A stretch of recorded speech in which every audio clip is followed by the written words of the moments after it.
gentlemen, welcome back to another broadcast of The Weekly with me, Neff. Please subscribe to the channel and share our videos with a couple of friends and colleagues. We are trying to reach 1,000 subscriptions.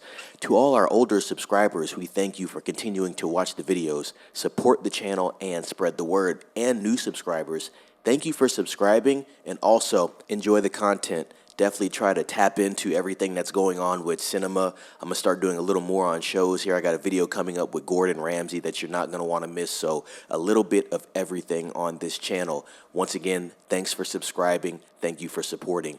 Now let's talk about A24's latest film, Warfare. Now I've seen a trailer or two for this film and it did look interesting. Kind of like your typical war film. As far as the era, to me, it seemed like maybe something like Iraqi Freedom era or possibly Desert Storm, but it didn't seem like something that was standing out to me, to be quite honest. There was only one person off mic that said anything about being interested in the film, and so I decided to go and look at Rotten Tomatoes to see what the people are saying about this film. I believe this film released this week, so let's look at some of the scores. We're going to look at that tomato meter, and we're going to look at that popcorn meter. So let's run through how Rotten Tomatoes works. The tomato meter is for the certified critics, correct? And then the popcorn meter is what the audience thinks about it. So let's read into some reviews. Let's look at these scores. All right, so with the tomato meter, we have 111 reviews. This is from the critics, a 95% out of 100. Popcorn meter, 250 verified ratings, a 93% out of 100 for that one. So this film is highly rated, written and directed by Iraq War veteran Ray Mendoza and Alex Garland. Warfare embeds audiences with a platoon of American Navy SEALs on a surveillance mission gone wrong in insurgent territory. A visceral boots-on-the-ground story of modern warfare and brotherhood told like never before in real time and based on memory of people who lived the actual experiences. So this one literally sounds like boots on the ground, ladies and gentlemen. Might be worth the watch this weekend, maybe a wild card that you didn't see coming in the month of April.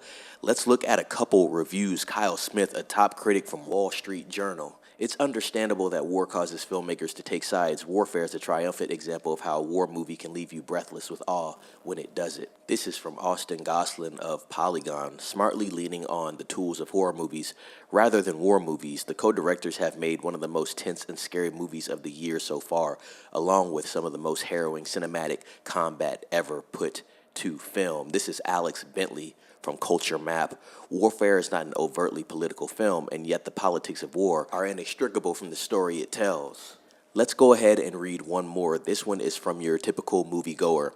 You could really feel the unfiltered emotions of everyone. The anxiety and fear those men felt made me feel like they were the ones going to war. However, I do wish the movie was longer because I don't really feel connected to the people as individuals. And I can see how that makes sense. War movie, a lot of guys in combat, the character development is probably not going to be that good. As far as a war film that I'd say was set in more modern times, I would say Jarhead had good character development. Even though Gyllenhaal's character was the main character in the film, the ensemble had their own story and their background. Even Jamie Foxx's character is the sergeant.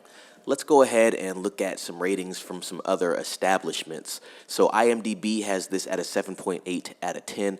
IMDb scores are a little more tame. I say they're a little harder on grading. I tend to align more with IMDb than Rotten Tomatoes, but still a good score. Metacritic, 78%, and IGN has an 8 out of 10, so pretty solid work. This film has a budget of $20 million, and it released worldwide today. So, ladies and gents, Warfare, you have the rundown. Film is out. If you're going to watch it, let me know if you're going to watch it. Also, come back to the video and leave a comment letting us know what you thought about it. We can definitely have a good discussion about this film. With that being said, ladies and gentlemen, please subscribe to the channel. Share this video with a couple of friends and colleagues. Ring the bell for notifications. I may be doing a box office update on A24's Warfare at the end of the weekend, more than likely, so we can get that full tally. With that being said, it's Neff signing off. Be safe.